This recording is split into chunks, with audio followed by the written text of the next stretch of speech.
Dhallywood megastar Shakib Khan অভিনীত বহুল প্রতীক্ষিত সিনেমা সোলজার ঘিরে দর্শকদের আগ্রহ বাড়ছে দিনে দিনে।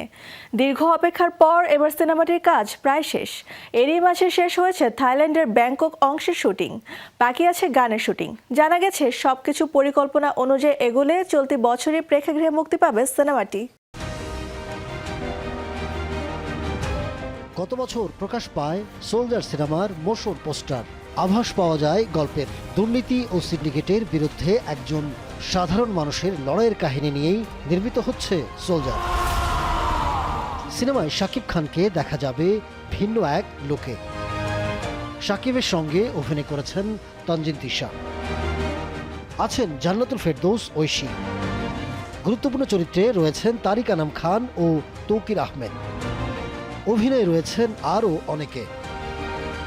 সিনেমাটির শুটিং শুরু হয় গত বছরের অক্টোবরে। নানা সময় মুক্তির কথা শোনা গেলেও শেষ পর্যন্ত পিছিয়ে যায় সিনেমা মুক্তি।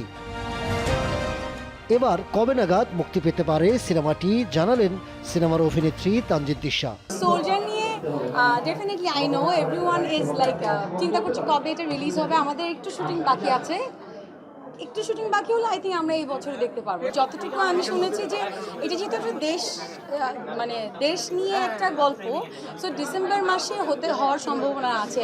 So hope for the best. সিনেমাটি প্রযোজনা করেছে Sun Music and Motion Pictures Limited. পরিচালনা করেছেন সাকিব ফাহাদ। সব ঠিক থাকলে এবার ফুরাবে শাকিব ভক্তদের অপেক্ষা। দ্রুতই প্রেক্ষাগৃহে আসবে soldier. Ahmed Tauquir, showbiz tonight.